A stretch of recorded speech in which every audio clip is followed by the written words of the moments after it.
2014 was my first attempt. We spent 3 weeks walking to base camp. Everything was fine. Everything was going to plan. It was happening. It was exciting. I couldn't believe I was there. And then a day before we got to base camp, there was a big avalanche in the Khumbu Icefall, and sadly 16 Sherpas died. Biggest disaster in Everest history at the time. The guys were just moving through to Camp 1. Big Serac fell off, and in the wrong place at the wrong time. That's when you realise just how many things are outside of your control. But I never really had any doubt that I was going to have to go back. I mean, it was unfinished business. The next year, 2015, it all came together again. Same team, same format. A year stronger. I took that year out just to really fine tune the training. And second year, we were moving through the icefall ourselves up to Camp 1 for the first time when the earthquake hit Nepal, crossing these big blocks of ice, completely knackered. And I just heard this crack, which is the sound of ice breaking off the mountain. And then, Alex, how are we doing? yeah, great. Thanks, Fergus. Busy. I think everyone's busy. A bit tired, but with positive things. So yeah, can't complain too much. I can empathise. I can empathise. You are based in the Lake District, aren't you? Which is beautiful this time of year. Not only have I heard, but I have seen. I am. I'm just north of Kendal. So yeah. I mean, I'm just on the outskirts of the park. And this time of year, spring is my favourite. All the bluebells are out. All the garlic's out. Just the colours, and it's just that kind of vibrance. That feeling of like growth and kind of just kind of it's just kind of a fresh start really. And after the last 6 months, just starting to plan all the adventures and the long night runs, it's good time to be here while it's still fairly quiet. Could you ever live in a city again? I've never lived in a city. I was brought up in a small village, and I like working in cities. I like to speak there for a day, and I like the buzz, but I just can't wait to get out, get on the train, get to the hills. Um, I don't think I'd last very well in a city, to be honest.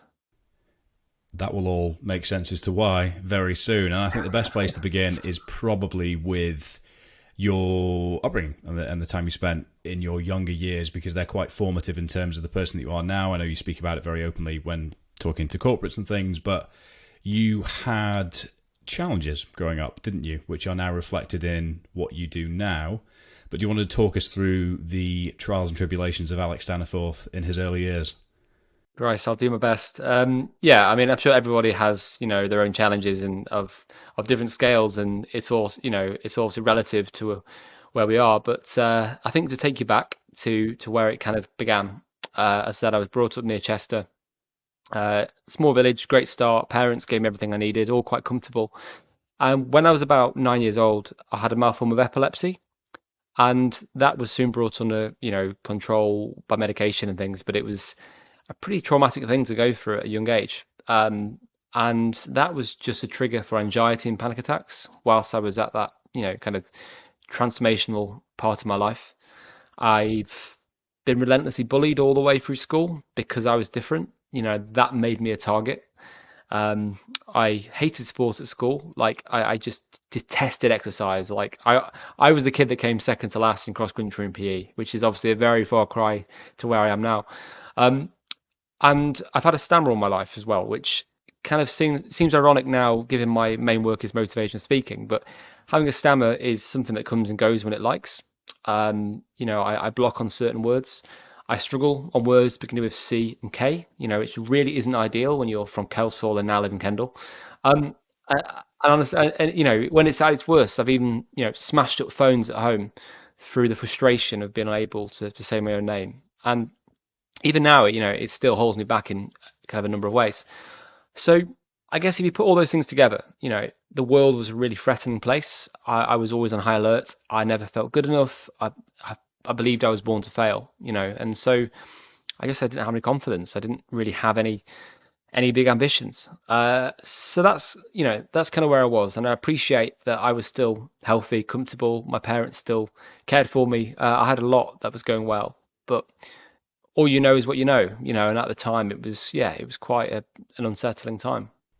I can only imagine. I was fortunate enough to never be on the receiving end of any form of bullying. Really, I was kind of had the piss taken out of me for certain things that bothered me more than I let on. But I never felt like I presented anything that open me up to that being the thing that I was bullied for, because kids are simple, aren't they? It's a case of, you're different. This is how we will operate. And unfortunately for you, it was quite a clear uniqueness. But that clear uniqueness and those experiences have translated you into the person that you are now. And I think that's an important component, because reflecting on that, are you not thankful, but would you have changed anything given the person you are now? Absolutely not. And I do say I'm grateful for everything that happened to me. Obviously, not at the time. At the time, you obviously want it to be very different. Um, but it's that old benefit of hindsight, isn't it? And somebody asked me this quite recently. They said, have all these challenges at school made you more resilient now? And definitely they have, because, you know, when you've been through that and you've found the ability to cope and to find a way through, then life doesn't phase you as much. And I look back now and I almost laugh at the things I was called and the things people said, because it didn't really mean anything unless you allow it to. Um, but actually, what happened was it. You know, I guess I needed to find a way out of that. I needed to really find myself. I needed to find that passion, that confidence that I never had. And if not for everything that happened, I probably wouldn't have taken the path that I have. That has led me on this amazing journey. So I'm really grateful to the bullies and to everything, because you know everybody's trying to kind of fit in. Everyone wants to be accepted and belong. And actually, what was given to me was actually a really good way to stand out. And actually, you know, some people really want that. And to be able to stand out in a world where everyone's the same, I think is a gift. So yeah, I'm grateful for that. I mean, I think the stammer is a pain in the backside, to be honest. I wish I could really get rid of that sometimes, but aside from that, I'm really grateful. Is there ever a frustration with the stammer? Because I can, it's something it's neurological, isn't it, in terms of the challenge, in terms of the actual mechanism behind it. Do you want to just actually explain a bit, mainly Yeah, selfishly, so I can understand it a bit better? Because my yeah, question yeah. was along the lines of, that is an ongoing frustration that you almost can't fix through having learnt lessons over the years and reframed your bullying, Mm. etc., etc.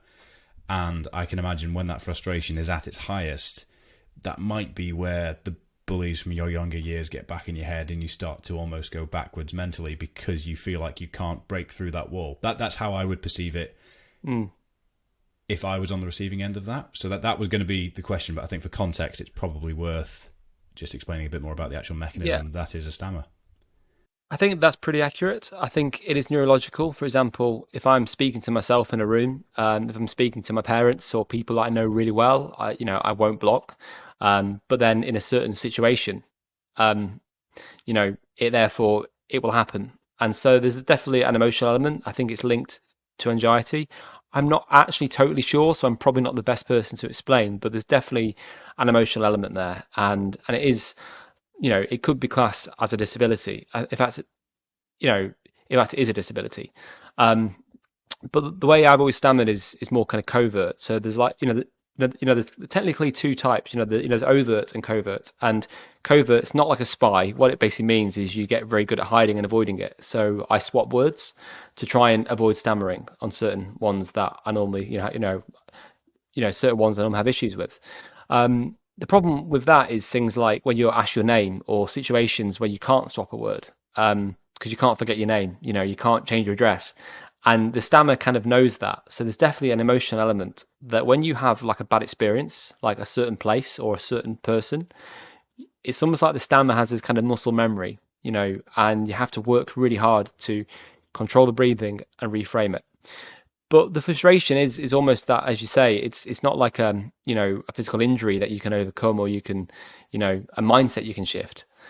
But there are ways to improve it, and it has massively improved since I went on a course about 7 years ago, which teaches you a technique. It's called the Starfish Project, um, and there's quite a lot to kind of unpack there. But that made me realize that if I really wanted to, if I really used the technique very carefully and practiced it, I could have a lot more control. But like anything, you kind of lose the habit and you go back to old ways. Because most of the time, I can function at a level I'm happy with. But for sure, the biggest frustration is not being able to express myself in the way that I'd like to. And that's why I've always enjoyed writing, because I don't stand by that way. But it's definitely made me very introverted. I avoid social situations when I can. Um, I think a lot of it is just to avoid the embarrassment. And how on earth I'm now a motivational speaker, I don't know. But just to kind of give a bit more context about how it all works is when I'm speaking on stage in front of 500 people, I'm often a lot more fluent.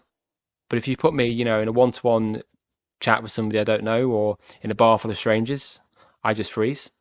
It doesn't really make sense, does it? No, it But doesn't at all. um, Is there any research or understanding on why that is? I'm not sure. I think when you're speaking on a stage, you're projecting your voice, which is kind of part of the technique that I use anyway. And also, when I'm speaking, my content is always scripted, it's rehearsed, and I know it really really well, so I can consciously avoid words and situations that are going to trip me up. Generally, I will go to an event, and it's always interesting because like people always kind of ask you, oh, they ask you after who you are and what you do, and that all the normal things. I'll struggle to hell with that, and when they realise you're the guest speaker, that makes it even more awkward. And then I get on stage and I'm fine.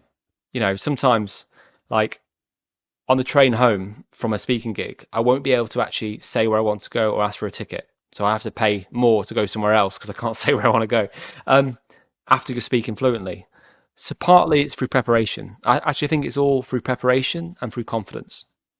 It's almost like a fluid setting versus a fixed setting, and the fixed setting is much more bearable because there's no surprises, there's no curveballs, there's no, and a curveball in this context is just a question that you didn't know you were about to be asked in many ways, isn't it? Which I can imagine is very very challenging, and it sort of feeds back into where my head first went with this, which is a few years ago when I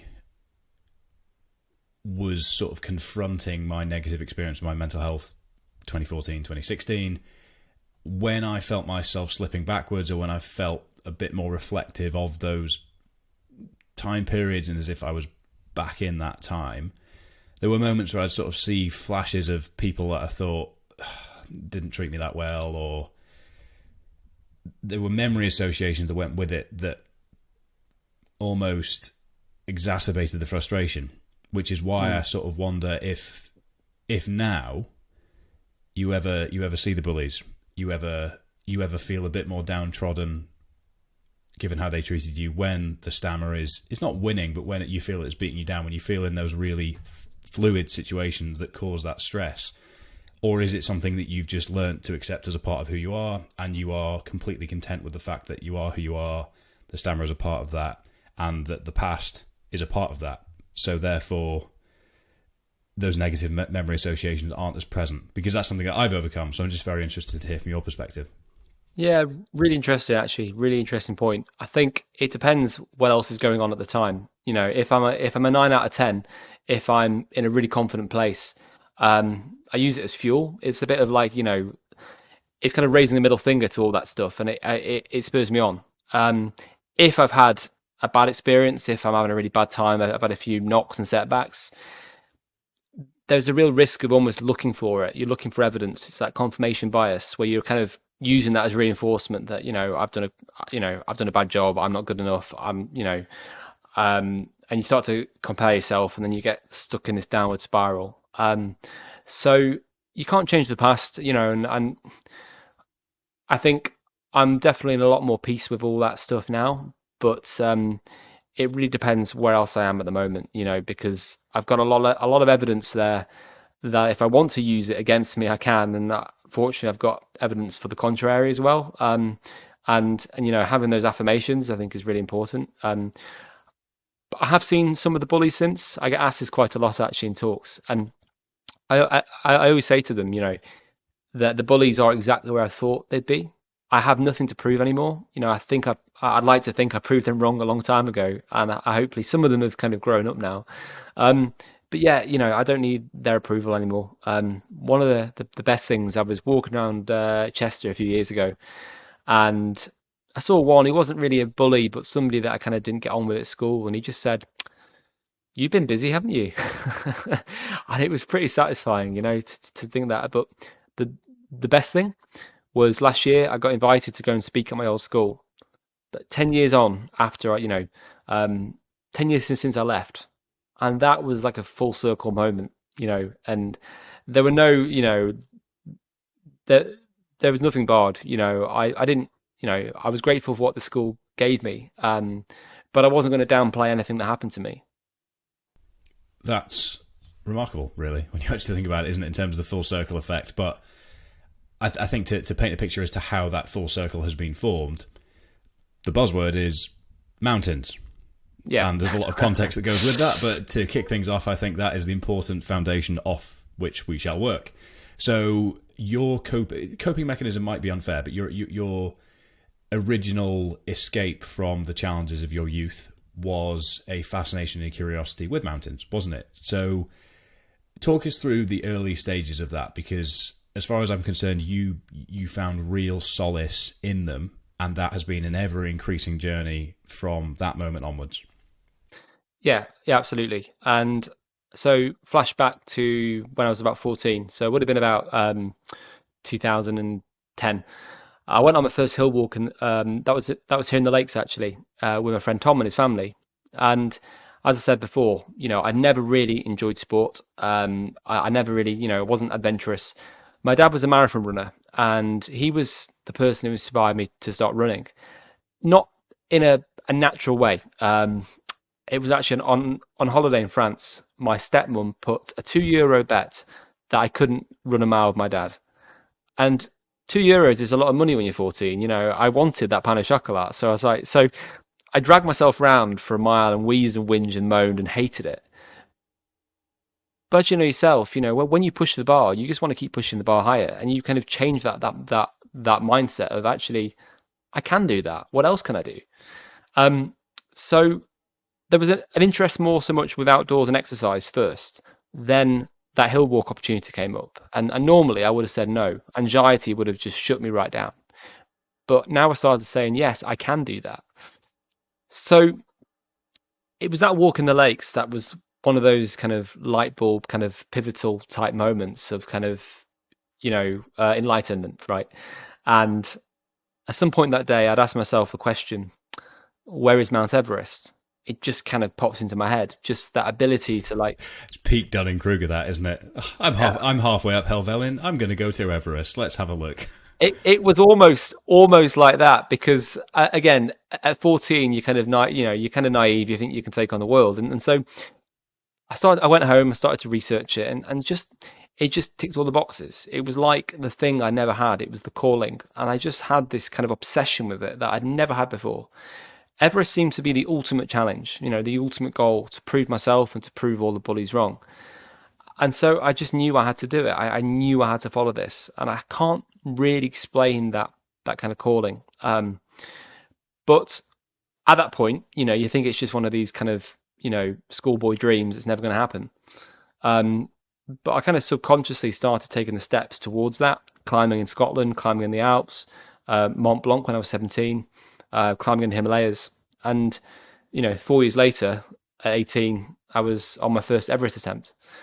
Um, but just back to the point then you mentioned around being at school. Literally, I went to do my A levels, and at the time I'd been injured, so I couldn't run, I couldn't cycle, I couldn't climb for nearly a year. And at the time, Everest was kind of one of those things that was going to happen one day. Um, but at the time, losing my coping strategies, losing that identity that I'd only just found and found peace with, not being able to escape all that like I had. That was probably my first experience of depression and bulimia, and I was lost. I just lost hope. And it was in that time actually that I did probably the least likely thing you would do in that situation. And I set the date. I said 2014, 18 months later, I'm going to climb Everest, because I needed that goal. I needed that kind of direction. And once I finished my A levels, Everest became a full-time job for a year, and then it actually happened. Well, almost happened. I'm sure we'll come on to that later. We shall. But I think it's important first and foremost to talk through the full-time job element, because Everest is unfathomably expensive. It's Yeah, not even, I mean, K2 is even worse. But essentially the process of finding funding and justifying the spend is enormous. And there is the side of Everest which is you've got 40 grand lying around, spend 40 grand, have a good time. And I know there's a bit of beef in the Everest community at the moment in terms of how that is causing congestion from wealthy businessmen, women over here that Yep. shouldn't be on the mountain at the same time as people that are there for expedition reasons. But that is neither here nor there. I don't really have an opinion on that as I'm not informed enough to comment. But you were young. You were just coming out of your shell, I think it's fair to say. But you had this North Star focus point, which has clearly given you the power to find solutions. But they were big solutions. It was what was the cost? What was the cost Yep. that you were quoted to make it happen, and how did that actually unfold from zero to, oh my god, I've got enough money, let's do it? Yeah, I mean, there's definitely two types of people in Everest. There's people that are kind of time rich and money poor, and the opposite, obviously, money rich and time poor. And I was definitely in the first one. I had a lot of time, a lot of freedom, no commitments, but to actually get a place on a commercial expedition was, I think at the time it was around $45,000, and then that doesn't include all the preparation, the flights, insurance, the kit. I mean, the kit is probably about 4 or 5 grand unless you get a sponsor. So you're probably looking at like 45 to 50,000 pounds in total. Um, and that's probably changed now since Brexit and inflation and the world going mad. But um, yeah, that was obviously a lot of money when you're 18, and working as a pot washer in my local pub, that wasn't quite going to pay for it. My parents weren't just going to sign me a check. They've always supported me in lots of ways, but a pretty kind of average background. My dad said that was a lot of money for a holiday. He would say that being from Yorkshire. So I was going to have to find a way to make one, literally, and that was my mantra: was I will find a way or make one. And the only way around it was going to be corporate sponsorship. And like that seems to have changed a lot nowadays, but back then it was probably a little bit easier and more common. But how did I start that? I approached lots of other young Everest climbers. Well, I say lots, there weren't many, but basically learn their process. They were really generous in kind of helping me understand that. And how could I learn from them? How could I follow in their footsteps? They were the proof that it was possible. Um, and the sheer difference to that, I think, was commitment. Like, it's got to be a full-time job. Like, my whole life revolved around the question, will this get me to Everest? That level of commitment is what is a difference between success and failure, because every email could be the difference. So I literally spent a year sending emails. That's basically what it involved. For a company to have the opportunity to back this expedition, and there's no guarantee of success, but you've got to believe that it's going to happen. Because otherwise you're not going to do it. And fortunately, 4 weeks before the trip, I got the second yes I needed, and it became a reality. What were you trying to achieve? And I know that's a very obvious question in reality. Get to the top of Everest, Fergus, you moron. But what was the dragon that you were chasing there? Because I can imagine, ostensibly, and I don't mean this critically, that sounds very ego driven as a way of proving to those around you and to yourself that you have what it takes to not live up to the expectations of the bullies. And obviously that process has got you out the other side, but the risk with Everest is enormous. And if we fast forward a little bit now, there's a lot that's happened since, which we will come on to, so I'm probably a bit premature with this question, but now that you're more comfortable with your demons, now that you're more comfortable with who you are and a lot of time has passed and you can see the progress that you've had past the people that sort of made that North Star focus so powerful for you, is the draw there as much as it was previously, or is the risk a little bit more weighty on the scale now that you've almost satiated the desire for social proof to others that you are who you believe you are rather than the person that you are perceived to be, if that makes sense? Yeah, definitely. Lots to unpack there. And I think let's talk about risk, because firstly, risk. What happened, and I guess I'll come on to that. Um, that hasn't really changed. When I went to Everest the first time, obviously I was 18. Then the second time I was 19, so I didn't have a family. I didn't obviously I have a parents, but I didn't have any real responsibilities. And I guess partly that was why I wanted to do it so young, because I didn't want to be one of these people that say, "Oh, I'd love to do that, but life gets in the way. I've got kids and mortgage and all that," and that is still a choice. But I didn't want to be one of those people. But what happened? I probably don't want to kind of spoil the story, but was completely random. And the biggest risk for me is not to take those risks because we don't achieve our full potential. And to be honest, though, I think you have to be willing to.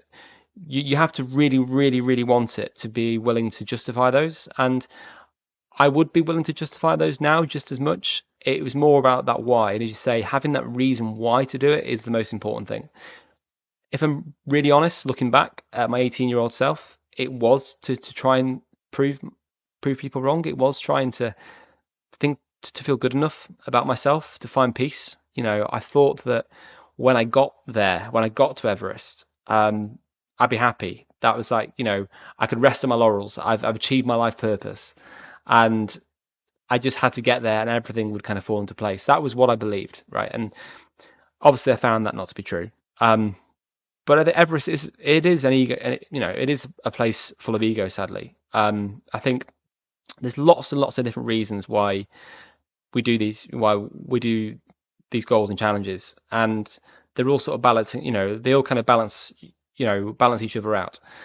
An element of it was obviously fundraising and charity and the cause. There's that sense of personal achievement, and there is always an element of ego. And I think it's interesting with a lot of people doing adventure challenges now, and as you know yourself, in doing these like crazy ultra endurance things, is a lot of those people have had some kind of trauma or something happen to them that they are trying to work through. Um, Not everybody, but I think that for me was a way of processing all that kind of childhood stuff. But with what happened, I think I realized that actually it's so much more than the top, because if you're not satisfied, if you can't find that peace and acceptance of yourself, when you get there, you're just going to want the next thing and the next thing and the next thing. And my why has kind of changed. Everest was actually just a step on the journey. It wasn't the end goal, because otherwise we're never satisfied. We're always going to need that next It's an hit. aggressive place to start, I must add. Yeah, it was a good way to. It was literally pushing the bar high, and the problem is now is trying to live up to that bar, right? But I think what I realize is, again, you see this a lot in life. People always want more. They want the next car, the next job. They want more, more money. They want that next success. And I don't think that was ever going to make me happy. Climbing Everest was just going to leave this big void in my life. So the timeline's a bit jumbled now due to my own fascination with the why and the reasons that you did it and the person that you are now. But I think it's important to mention that what happened next will probably be a form of trauma, and you went to escape one trauma and left with another. And I say that flippantly, not to sort of be reductive of the situation, but because it's such an unfathomable experience that you went through. So I'm not gonna spoil it, but all I'm going to ask is that you share with us what happened on your first attempt at Everest. Yeah, it didn't quite go to plan. So yeah, to say it's kind of one trauma to another type, and a very different type. So 2014 was my first attempt. I was on a team led by a British mountain guide called Tim Mosdale, who he took me on my first rock climb in the lakes all those years ago. I wanted to be on his team, and we spent 3 weeks walking to base camp. Everything was fine. Everything was going to plan. It was happening. It was exciting. I couldn't believe I was there. And then a day before we got to base camp, there was a big avalanche in the Khumbu Icefall, and sadly 16 Sherpas died. Biggest disaster in Everest history at the time. The guys were just moving through to Camp One. Big Serac fell off, and in the wrong place at the wrong time. So when that happened, we just had to pack up and go home. There was no way we could kind of keep on climbing. All that time and effort and money went into thin air. But But obviously, we're going home safe to our families, and we have no right to complain. But that's when you realize just how many things are outside of your control, and again, back to the point of risk. I mean, if we'd been going in the ice fall that day, obviously, who knows what might have happened. Um, but I never really had any doubt that I was going to have to go back. I mean, it was unfinished business. I've already invested so much into that the next year, 2015, it all came together again. Same team, same format. A year stronger. I took that year out just to really fine tune the training.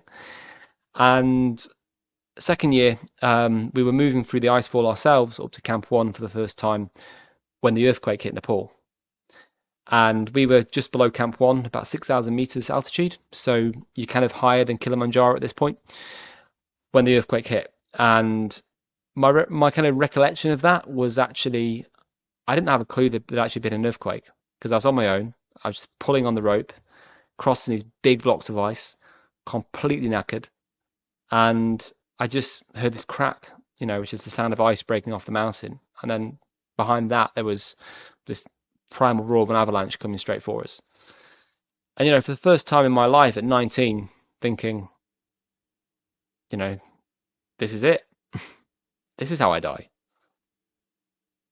And God, that's like a sickening feeling of fear. And there's nothing you can do but stand and take it, And we got hit by this big blast of powder.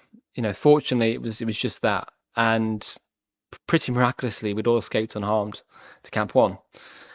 But now we were trapped up there for 2 days. The route down to base camp had gone. We're told we could be there for a week. We've got food for a day or two at most. Every half an hour, you've got aftershocks and avalanches hitting us on both sides, and yet all we could do was just sit there. We got flown down by helicopter 2 days later, fortunately, to find base camp had just been wiped out. It's like a plane crash, hit by a much bigger avalanche triggered by the earthquake. And sadly, 20 people had died, including 3 of our team. So, yeah, that's how it went. Just, I say again, unfathomable, because you look at the variables and you plan the variables and you hear about these things, but one, to have them happen to you, but two, to be on the receiving end of essentially what is, it's not entirely unlikely, but it's unfortunate twice. It's just crazy to even consider. And that feeling of fear and that moment that you thought that this is my moment is something that will never leave you, I'd imagine, and will give you a bit of a fresh perspective, because you've stared death in the face and you've come out the other side, and not many people have the opportunity, and I will frame it that way for a purpose, to do that. So coming out the back end of that, how long were you up at Camp 1 for? What did that look like? And who were you when you got down from the mountain? Yeah, and I think opportunity is a really interesting word, and I would agree with that because it is an opportunity. And I am grateful to have had that perspective, because I didn't want to be one of these people that kind of get to, kind of midlife and think, oh my God, what am I doing? Why haven't I done that? And missing their full potential. So it's given me a steer to what's really important. But at the time, I didn't quite think the same way. We got down from Camp 1 and I was just in shock, really. I think everybody was, and I knew that I was really fortunate. Some of the team had to deal with much, much worse stuff that nobody should ever have to kind of experience. Base camp was like a war zone. It was just, yeah, like nothing I've really seen before. But at the time, you're just kind of in survival mode. We're just trying to do what we can to help, and trying to kind of clear everything up. But it didn't really hit me until I was on the flight home. And then I remember just breaking down, like the kind of reality had actually finally hit me. And at 19, you're not trained to deal with that. I mean, even guys on my team who were a lot stronger, more experienced than me, more than double my age, were just like, in tears, shaking. Um, but I think back to the point before around risk, had we stayed at base camp that day, had we not left for Camp 1 that morning, there's pretty much a high chance that I wouldn't be chatting to you now, because when we got down, we were all just looked at where our tents had been, and they were just buried under about a foot of snow and rock, literally just ripped apart like paper. Our mess tent, which is like our kind of dining room, had been thrown about probably 20 meters away, just picked up and thrown like a kite, you know. And that was when we realized, that actually people think staying at base camp is the safest place to be, but actually staying at base camp would have killed us. And that's the kind of metaphor I have now around life and risk, is actually sometimes staying at base camp is the most dangerous place to be, because we're all on borrowed time. It sounds really morbid and depressive, and I don't mean it to be, but it it's a good way to frame life and the opportunities and the things I do and how I spend my time. Um, but at the time, I just I just broke down. And when I got home, there was this guilt, like, why them? Why not me? And I didn't really want to be anywhere. I'd lost Everest. I'd lost this purpose in life, and yeah, the depression came back. And I didn't talk to anybody because I was supposed to be this adventurer. I was supposed to be tough, and yeah, so I was kind of a bit of a mess for a while. But what I did quite quickly was, okay, how can I turn this into an opportunity? How can I make something good out of this? And started fundraising, started doing more challenges. Decided if I can't climb Everest, I'm going to cycle it. So there's a thing, it's known as Everesting, where you basically cycle the height of Everest in 24 hours on a bike up and down a hill. So I did that. Um, Started writing my first book, Icefall, which was quite cathartic. Just getting it all out on paper, and that's what kickstarted my speaking career.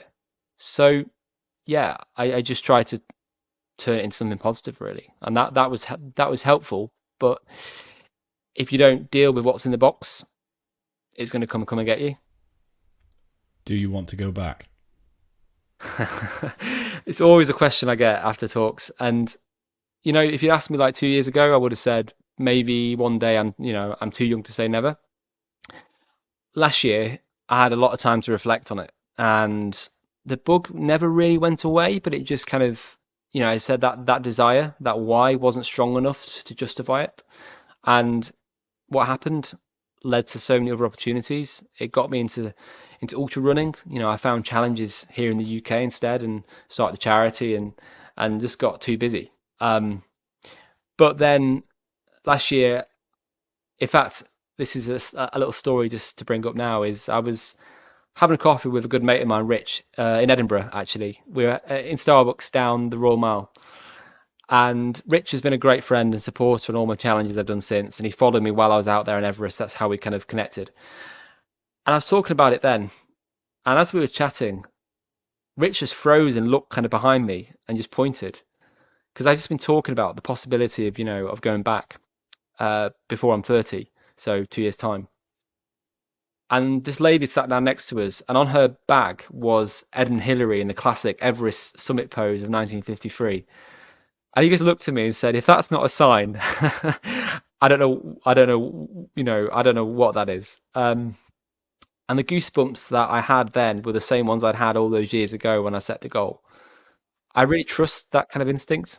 So I would go back, definitely. I'm going to Argentina in December to try and climb Aconcagua, which is the highest peak in South America. So I'm trying to get back in the high altitude game.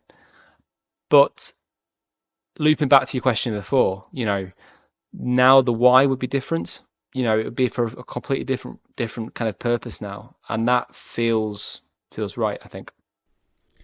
I very much look forward to seeing this all unfold, because I think the catharsis that will come from it and the complete acceptance of risk. I know there's people that are more risk averse that will be listening to this thinking, oh, surely you've had all the signals that you ever would need, but it's your decision making and your reason why that will get you there.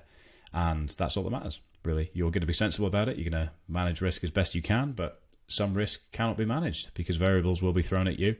And I would like to assume that in the grand scheme of odds, you've suffered through two pretty drastic experiences on Everest, so the third time lucky should be the one. But we can all see that unfold in good time, I'm sure. But what I want to focus on a little bit before we move into what you've achieved since is bulimia and how that has been a manifestation of your mental health over the years, because it's less spoken about in men than it is women.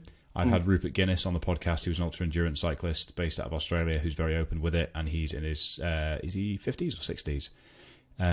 Either or, but he's very open about it. Does a lot of ultra endurance cycling, openly raising money for his mental health focus points, and bulimia is one of them. And I don't think there are enough people flying the flag for what is a prevalent eating disorder in men. And Mm. I know it's something that you speak about a lot, but I will hold my hands up and say that I'm ignorant to the mechanism behind bulimia when it is not from a body composition point of view, because I have always understood it, objectively speaking, from, and this is me laying out my ignorance, not trying to suggest one thing is one way or the other, but I've always understood it from a young age of, bulimia is linked with anorexia for visual reasons based on X, Y, Z. Mm. But it can be a protective mechanism as well, can't it? It can be a sort of a response to a stressful situation, which, as somebody who hasn't experienced it, I can't rationally understand, but that doesn't mean that Mm. it's something that I'm not interested to learn more about, in the same way that I'm sure you'll always say that the way that your depression manifested itself for you is not something that you expect people to understand as if they were in your shoes, but to consider it through their own lens. So that's essentially what I'm hoping to ascertain here is how did bulimia manifest for you, and what can people listening take away to spot the warning signs? If they're a man, talk more about it, then they might be led to believe that they can, because it is more common it's more common for women to talk about it. I actually don't know the statistics, but it's more common for women to talk about it and for that to be a thing that we consider than it is in men, I believe. So do you want to just run us through Yeah. that? Yeah, I'd love to. And it's important to have these chats because I definitely found it so hard to talk about. I was, suffering in silence for many years because of that shame. And because it's seen as a female issue, it just I didn't feel comfortable talking about it. There was always this kind of hesitation around people when I tried to talk about it, whereas depression and anxiety are much more understood, I think. And it is common. I think there is a lot more of it in sport than we're probably aware of, because sadly, there's probably a lot of people suffering in silence. How it manifested for me links back to when I was injured. So I mentioned when I was about 16, when the Everest goal kind of suddenly had kind of a time pressure. Um, and there's lots and lots of factors at play, but for me it started because I couldn't run, and very much being a kind of a high achiever, a perfectionist kind of mindset, or at least a high striver. I wouldn't say I'm a high achiever, but definitely a high striver. Um, the standards have always been high, and whilst I couldn't run, I wanted to try and do everything I could to make me come back as a better runner. I wanted to be the best. I had really big goals and ambitions. Um, I've always been very health conscious as well because of the epilepsy and all the time in hospital as a kid, and I think that played a part in it. But essentially, I tried like cutting out all these bad foods. I researched things obsessively. I tried to copy all these like elite runners and their diets, and cutting out everything. And naturally, I wanted to change everything at once. And as we know, with any kind of diet or habit change, it's not sustainable. You change one thing at a time. But I cut out everything and tried to live like a monk for a while. Naturally, that wasn't going to be that that wasn't going to last. And then what happened was, as I was trying to essentially starve myself and cut down all these things, when I failed to do that, the frustration and the depression around that, and the failure to meet my standards, led then to these kind of frustrated binges. And when you deprive your body of something, it will do everything it can to get what it needs. And essentially what started was from trying to restrict was these massive like binge episodes. And because I was injured at the time, I couldn't deal with the depression. I couldn't deal with the stress of it. So binging then became kind of a coping way of dealing with all this stress. But when it got to the point of binging that I was worried about weight gain and the health consequences, that was when, after about 6 months, when the purging started. And then this is like, wow, I've got a way to have my cake and eat it, but obviously I soon realized that wasn't quite as easy as it seems, and actually to actually make yourself sick, is obviously quite an extreme thing to do. But what then happened is when you kind of have this way of coping and managing it and being able to have these binges and then kind of almost, undo the consequences, you then have this habit that's wired into you. And that's when actually that becomes your default, not just for, kind of body composition and weight gain and trying to stay slim. I wanted to stay as this, thin, really kind of, at the time I was a reasonable kind of 10K half marathon runner. Um, it then becomes your go-to for any kind of emotional stress. And even times when you're not actually that stressed, you just do it because maybe you're a bit bored. Um, and I don't quite know how it gets to that point. I'm not an expert by any means, but that then actually was there. That even when I got back to running, even when I was healthy, I was training, I was managing. I could eat a lot more because I was burning it off. I've always been really thin. Like I'm built to run. I couldn't do all the amazing stuff you do. Like, gyms are not for me, but I've always been really thin. And even when I could run, the bulimia was still there. And I thought that, okay, when I get back to running, it'll go away, but it didn't. Ever since then, it was just my default response, and the risks of it, the actual dangers of it in terms of what it does to your heart and your body and all sorts of things over time. That's what scared me, even considering I was training. But it was the one thing that I just couldn't seem to control. Like, I'd managed depression and anxiety pretty well through exercise, through my own tools, but this was something else. It really was, and nothing I did could control it. And I think that's why I was afraid of asking for help, because I was ashamed of myself. I was frustrated with myself, but that frustration just makes you do it more and more and more. In terms of warning signs, the thing is, you get so good at hiding it. It's not like anorexia, and I've tipped to that side of things as well a few years ago, where people can see that you're losing weight and you don't see that at all. But with bulimia, you're normally a healthy weight. It was my mum that finally noticed after about 4 or 5 years of this. But because I worked in a kitchen at the time, it was all very hidden. Um, so I mean, so much change, but basically, what got me out of it eventually was, I'm trying to think what. But that was literally when I finally realized that this is something I couldn't manage on my own. I mean, even on expeditions in Tibet, I was purging. Even when I'm in my happy place, because that was how wired into me it was, that I couldn't just break the cycle. So it's not like, oh, I just, I do it when I'm stressed. Um, but those warning signs are what kept it so hidden for so long. And when my mum finally kind of found out and kind of quietly asked me, I just broke down. But she was amazingly supportive, and my GP was amazing, and I only wish I'd been able to ask her sooner. These things aren't an overnight process. It was probably about 3 years later that I finally got the therapy that I really needed. And I consider myself now as recovered. I'm probably 2.5 years into that, and I still don't have a healthy relationship with food. I have to really monitor that carefully, but I don't have to kind of calorie count now. I'm a healthy weight. I trust my body knows kind of how to, it knows how to maintain itself. But one of the key factors in that journey was 2019.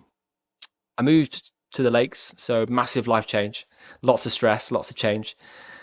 Being able to buy my own food, not having anybody around me to kind of watch me, and I was so underfueled. I was so underweight and running so many miles, and wondered why I was racing so badly, and because I was underfueled, And I remember one weekend I was in Bristol for a talk, and I remember just going on an all-out binge. I just ate everything I could because my body was just desperate for it. That's all I could think about was food. And yet I didn't purge. I realized that my body, that the world didn't end. Just because I ate too much. That weekend I won a 10K race. It was almost like, oh, this is what my body needs. And if you can't have both. You can't kind of underfuel and expect performance. And that was when the penny dropped. And since then I've been in a much, much better place. I've had dips, but I control it. So sorry, that's a very long-winded way of saying it because it's No, no, been no. Thank you. It's like, very insightful. Very insightful. yeah, it's been like I guess 8 years of it really is when it is how long it took. But there is hope. I'm now in a really healthy place of it, and I never thought I'd get here. But as you say, like men don't talk about it enough. And I'm grateful now that it's something I can talk about openly because hopefully if anybody else has the same position, they can get something from it. It's fascinating that you had that moment of proof where everything suddenly made sense again because it hasn't been diagnosed, but I suspect almost categorically that I suffered from a form of orthorexia nervosa in my final year at school Yeah. when my sole mission in life was to be as jacked as possible. I was in the best shape I've ever been in my life at 18 years old. To be fair, I look back at photos and I'm like, oh my goodness, crazy to me to think that I managed to make myself that lean. But I felt horrible. My body doesn't like being that lean.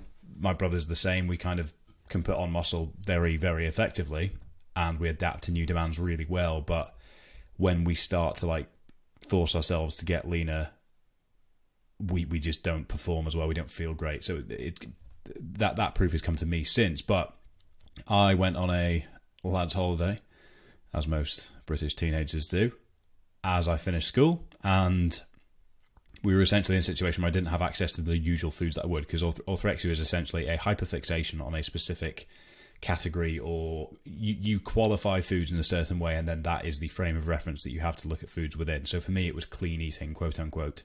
I would calorie count. I mean, I still do. I have done for 15 years just because I default to overeating just by being perpetually hungry if I don't. So that's a performance management tactic more than anything else. And I fortunately have a very healthy relationship with that. But when I was younger, I was calorie counting alongside clean eating as a quote unquote category, which isn't really a thing because yes, there are foods that are more objectively healthy than others, but all in all, it's the sort of the sum cost of everything involved rather than just one food being bad or one food being good per se.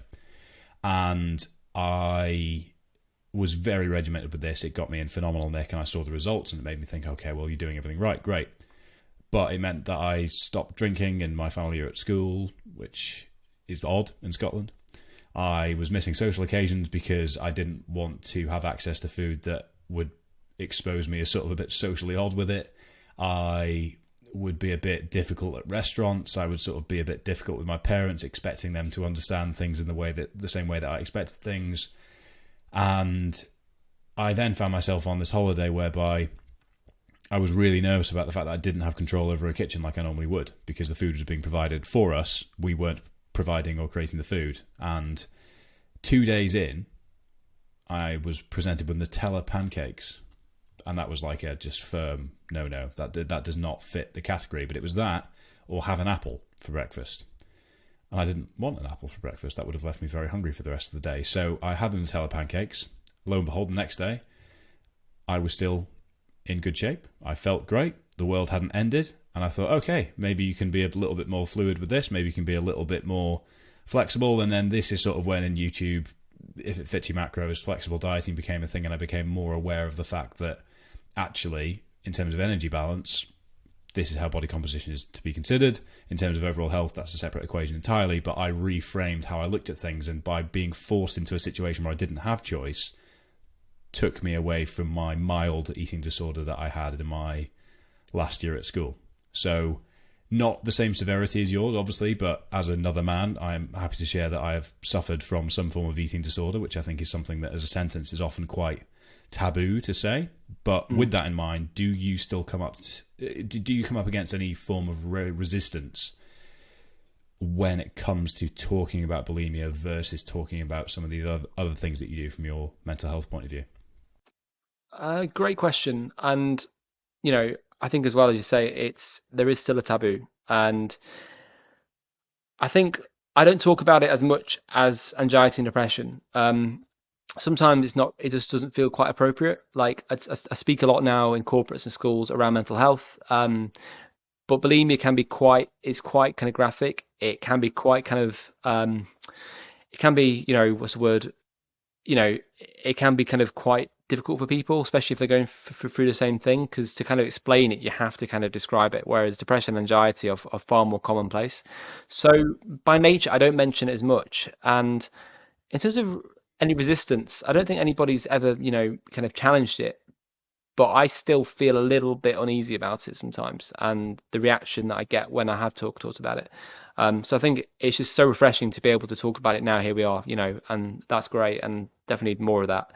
Um, but I think it's one thing I'm seeing a lot, especially in the running community, is there's this culture of kind of earning calories, and it's really dangerous. I really hate that because as we know ourselves, from experiences, is our bodies are pretty good at maintaining, they're pretty good at getting what they need and letting us know that. And exercise isn't an equation of earning things. Actually, it's so much more than that alone. And now I see calories again from a performance perspective. If I want to run miles and do crazy stuff, I've got to fuel it. And that leads to an unhealthy kind of comparison culture, and I think again, if you take away running or exercise, people are then vulnerable to eating problems, So the in terms of any resistance, I'd say it's not so much resistance to talking about it, but it's just those unhealthy behaviors, and often it's that reaction of, oh, but you know, what's my problem? I'm young and fit. I'm really kind of thin and skinny. I can eat anything I want. And that's normally the response I get when I talk about eating disorders and calories. And when I was still quite ill, I had to be very, very protective. So like any buffets, anything like that, any kind of open access to food, literally my mum had to hide things away from me because it was a risk factor. Um, that was when people didn't get it, you know, and without them knowing about it, obviously I wouldn't expect them to. Um, but yeah, with bulimia, I think again, it's just people are still a bit uneasy about it, because it is seen as a female issue and a weight issue, and it's an emotional issue. 100%. And I think that's where my frame of reference came from before in terms of my own ignorance, just wanting to better understand it. So thank you for sharing all that, because it's definitely illuminated things more for me. But the running community and the earning calories culture, I've seen more of that recently as well. And I think at this point it's important to almost defend myself for those listening that know how I approach calorie management, because I think the lifting community is far more in tune with the concept of energy balance and macronutrients than other sports are. Even triathlon at top level, there's still a real culture of those foods are bad, those foods are good. The amount of times in triathlon forums I've seen, oh, you can eat pizza again now that the race is over. Like, what? You should have been eating pizza the whole way through because you needed the calories. But it's kind of a case of there's this behavioral and emotional association with food that just creates negative behavior patterns. And I think that's where, whilst if it fits your macros from a YouTube perspective and the sort of bodybuilding-y Pop-Tart era that was a bit weird, and people were just proving that, yes, you could get jacked by eating Pop-Tarts and this, that. It did show people that the sum of all of the macronutrients, the micronutrition that go into a day and the actual equation is what matters, which means that from my perspective, I can look at calorie intake versus performance quite objectively, which means that for me, I know what my daily maintenance is to maintain my body weight of 93 kilos, which means that if I go on a 3-hour bike ride, then the calories expended from that, the books need to be balanced from an accounting point of view. So I've not earned those calories, but I have expended them, which means I need to put more fuel in the tank. And there is a very fine line there, which I do appreciate, and I'm always very conscious when I speak about this on YouTube and making sure if anyone has a negative relationship with food, then balancing the books as the way I do is not necessarily the best way to do it. But when you've got an unpredictable training schedule, one day might be an hours of training, one day might be 3 hours of training. If you get hungry on rest days, if you're not as hungry on rest days, you're hungry around training as I am, then I find that having a baseline that I work to daily and then sort of eating back to balance the books within a 24-hour window works really well for me, and I know it works well for others. But that comes from the framework and the foundation of the understanding of macronutrition, of calorie intake, of body composition from the lifting community. And then I think it makes it more objective. And I've seen a lot of less objective hearsay in the running community recently about this topic. Not enough to really make any sort of formal comment from my perspective, but I do think where running could learn from bodybuilding. There you go. That's a Mm. sentence you don't hear very often. I agree. I agree. Is an understanding of the actual science and basics behind nutrition, rather than the old Vogue recommendations from 1990 on have a spinach smoothie first thing in the morning and you'll feel much better. Well, you might, but if you're not getting any calories in, you'll feel dreadful. Mm. And a Mars bar is 200 calories. That doesn't mean it's 200 calories that needs to be returned from somewhere else, because you need X amount of calories per day to exist. So wherever that comes from in the total equation of the day is what matters. And I think that's an important distinction, because I do just want to qualify that, because I know there'll be people listening and think, but Fergus, don't you say own your calories? No, I don't say own your calories. I say be considerate of how to fuel yourself optimally within the framework of your goals on a week-to-week basis, so that you are avoiding negative behavioural patterns around. If you restrict yourself too much and go on a 3-hour ride and then come back and only eat a small amount that day, you're going to be more likely to binge. You're going to be more likely to feel hungry. You're going to be more likely to create these negative behavioural patterns. So if you can be objective, then it gives you quite a black and white way of viewing things without necessarily taking away the joy that is food. So I just wanted to put that on the table, because there is a nuance, but I think it comes from the more reinforced understanding of macronutrition and calorie intake from the lifting community that the running community and triathlon community, ultra endurance community might be a little bit less up to speed on, which I think is a fair comment. Yeah, I think that's spot on, and I appreciate that because of my experiences and my background, I'm going to be a lot more kind of, a lot more kind of sensitive to that, and almost that, I'm not, I don't run at that kind of, that sort of high level. I just run, and that's what I love doing. I'm not, I'm not that hot on the science behind it. I am fascinated by it. I'm in awe of, I'm in awe of all the science behind it, and all you do. But I think because of my past experiences, my kind of self protection is almost not getting too fixated on the calorie side of it. Like it was about 2 years ago, as part of kind of my recovery, I just kind of I had to kind of stop doing all the apps in my fitness pal, and the risk of that is obviously I'm not performing as well as I could do because but actually just trusting my body to kind of manage itself. And I love food anyway, but what I found is actually um my body did actually maintain its optimal weight, and I was running well. And when I stopped doing that, I actually ran so much better because I was happier, I was healthier, I was stronger, I didn't get injured as much. um because that for me was a way of preventing going back to my old ways. But I appreciate that most people hearing this won't have that kind of unhealthy balance, No, and it's therefore very important to see both sides of the coin as well, because I definitely, think yeah, I'm almost at the complete other end of the spectrum, where I fortunately can just look at it as objective numbers, and that's yeah, kind of my. There will be moments where I'm thinking I'm very hungry today. I'm going to eat a lot, and I'll feel a bit of guilt, and I think, why have you done that? But it's very controlled, and I'm very fortunate to be in that position. But I think for those listening, it's very important to have your perspective, whereby your overall health and performance is better off from a holistic point of view by doing away with tracking the numbers and the data, because it frees you up to focus on the things that you know that you can excel in. And I think that's where triathlon, especially, obsession with data can often cloud the surroundings, the periphery a little bit.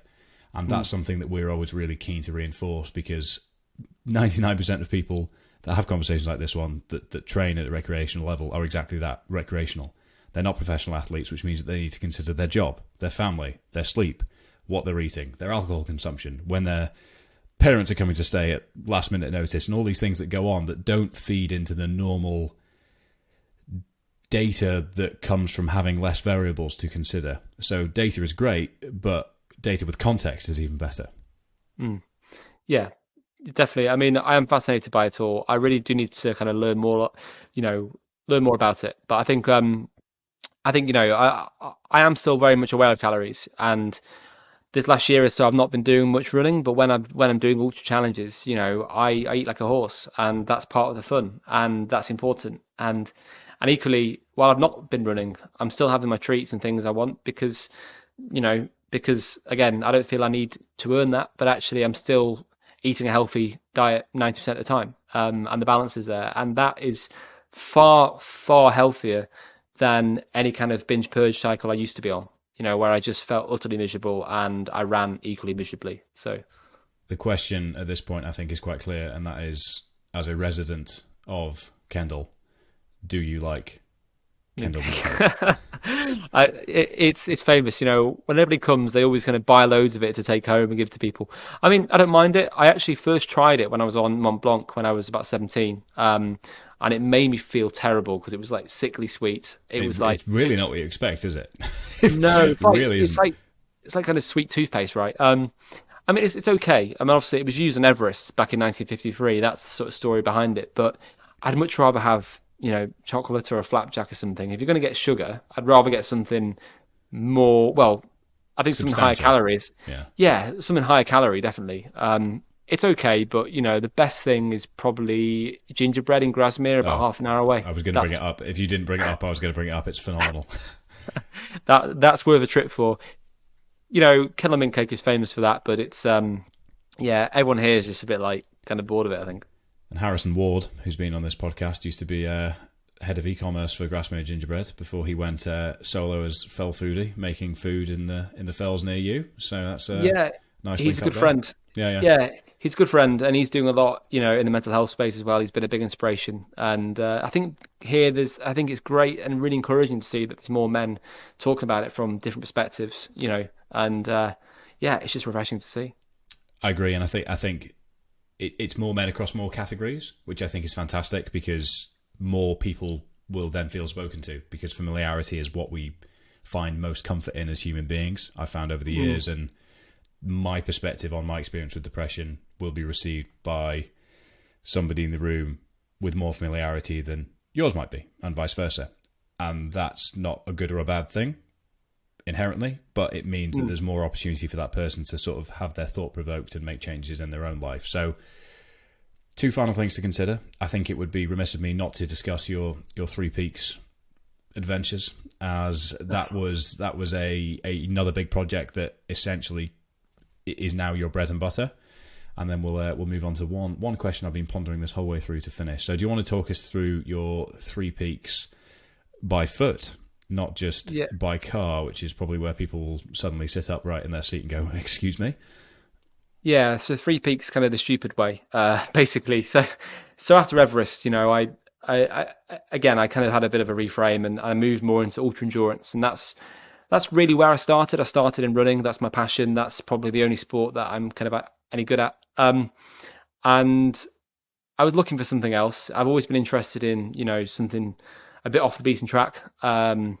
Everest, some people will probably laugh and say is not off the beaten track, but I'm really, I like doing unconventional things. And the Three Peaks run, basically doing the Three Peaks, but running 450 miles and 70 marathons in between them, ticked all the boxes. It scared the living hell out of me, but it was that careful balance between like, can I do this? And like, oh my God, what on earth am I thinking? Um, and it was 2020, so it was just after the pandemic, which kind of gave me a bit more time to train. Was it that long But ago? yeah, it I can was still 20, remember seeing your stories about it. Was that 2020? Oh my goodness. August 2020, yeah. And so I guess I'd kind of come from a road running background into, kind of road marathons for a while, into ultra running, and then moving into the lakes, which is a different playground, and suddenly got really slow on the road and kind of strong in the hills. Um, so it was kind of a natural progression, but just for clarity, I'd not really done an ultra marathon before I did this, let alone doing sort of 50 miles a day for 9 days. Um, it broke me physically and mentally, but it was amazing journey. It raised about £11,000 in the process. That was for mind. That was actually, that was for actually Mind Over Mountains, which we started as a charity, also in 2020. And yeah, what to say about it? I mean, what I learned from that was don't doubt yourself, and the body is so resilient. Like everything happened to me. I don't think your body can really cope with running that sort of distance on road. And yourself, from all the miles and long stuff you've done yourself, it's like amazing how the body kind of just adapts. I sprained my ankle the week before I started, so if I wasn't already doubting myself, as a complete beginner, um, but then that was fine.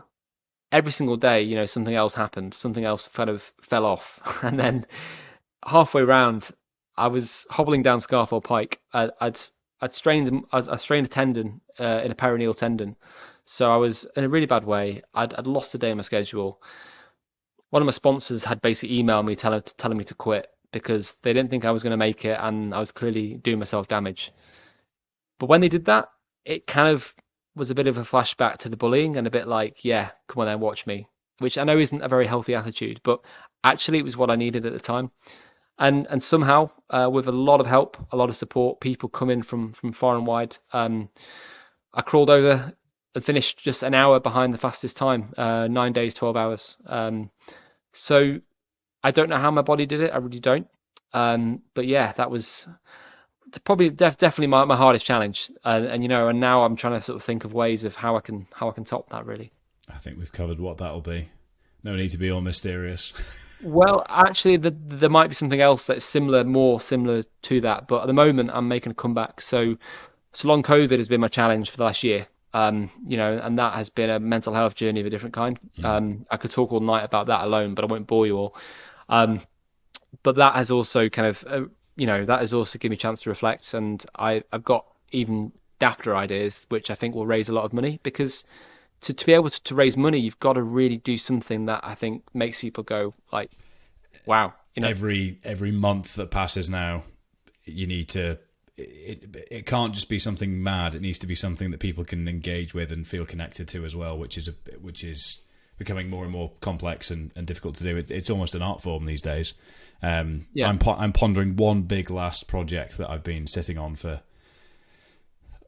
almost 3 years at this point now. I've tried to make it happen once or twice, but there's just been too many stumbling blocks within the timeline that I hoped for, and it's every time I think about it, I'm like, right, I need to get even more creative with how this is going to happen, and this is going to happen to make this worth doing, so that it's not just another case of charity fatigue, and here he goes again.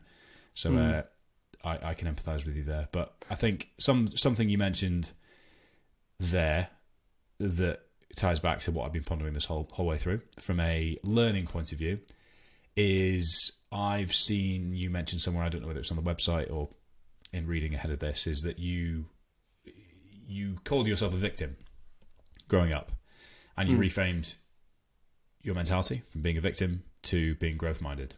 And given that you have worked so hard and taken so much action to do that, how can anyone listening, if they feel trapped in a sort of victim mindset, how can they get themselves out of it? great question. How can they get out of it?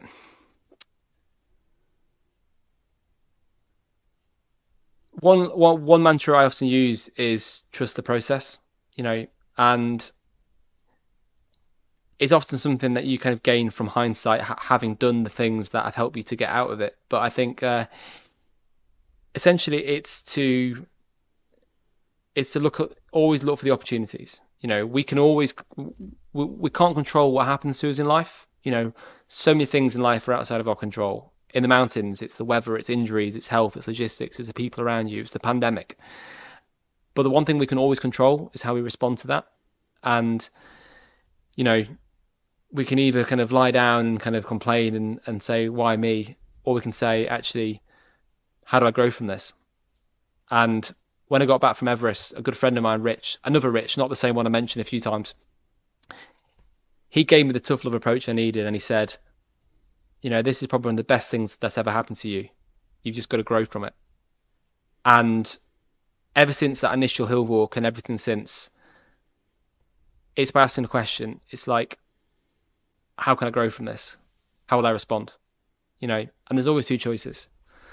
So I hope that's useful. I think it's basically it's knowing that we can't always choose our challenges in life, but we can always choose our response to that. We might not be able to change it. It might not be a great outcome, but we can always make something out of it. So I think it's that. It's the power of choice. And if we know we're not happy somewhere, if we feel like a victim, that's also a choice. Very simple way of looking at things. And I do appreciate there'll be people listening on varying scales of circumstances that lead them to feel that way. But I agree that the power of choice is there in one way or another, whether it is a good outcome or a better outcome or just simply forward motion. There is always something that can be done, and I think that's very empowering for us as individuals. So final question is, where can people find you, and where can you direct them to for previous publications and what's happening next? Great, thank you. I think firstly, just to say I'm always open if anybody wants to, anybody wants any help or advice or just wants to, ask any questions around challenges or mental health. I've always had some great mentors and supporters, and if I can pay that forward, I'd be really happy to. So, best place to find me is probably my website, alexstaniforth.com. You can find me in all the normal places on Instagram, Twitter, Facebook, LinkedIn. Just search my name, or they're on my site as well. Again, I'd love to hear from people as well, and love to know what they took away from the chat. Hopefully, people have. The charity mindovermountains.org.uk. We do day walks and retreats, not in Scotland yet, but that's definitely in the plans. Across England and Wales, day walks and weekend retreats. Bursaries available as well for anybody in financial hardship, so they can get the support that they need. Again, that's linked on my site. And in terms of kind of stories and what's next, both my books, Icefall and Another Peak, are available on my site as well. If you get them from my site, you can get them signed. Not that they're worth any more, but if you like the small touches, and if I go back to Everest and whatever happens next year, I'm planning a comeback now. There may be a third book on the horizon. So yeah, I hope that's covered everything. Comprehensive, and everything will be in the show notes down below anyway, so that people can find easy access. But no, thank you very much. Really appreciated all of the insights you had to share. I'm sure there was a whole lot more we could unpack, but as it's approaching 8:30 p.m, I think we should both get some food in us and go to bed, because we probably both have some early morning training to get to. Thank you. Well, no, it's been a pleasure. And yeah, talking about food, I actually am quite hungry now, so I'm going to go and get another snack. But it's been a pleasure. I think I think it's been like a few years, obviously, kind of being in touch in the online world, and it's good to, obviously finally have a chance to chat, and, always, always inspired, and, in awe of all your stuff as well. So it's been really good to be able to be on the show, and thank you everyone for listening. No, I really appreciate it. And likewise, next time in the lakes, I'll give you a shout. And if you're ever up this direction, I probably wouldn't recommend Starbucks on the Royal Mile. We'll avoid that one, but especially in August. Yeah, but whenever you're up, give me a shout. It'd be great to touch base in person. that'd be brilliant. Yeah, look forward to it. Nice one, mate. Have a good evening and speak very soon.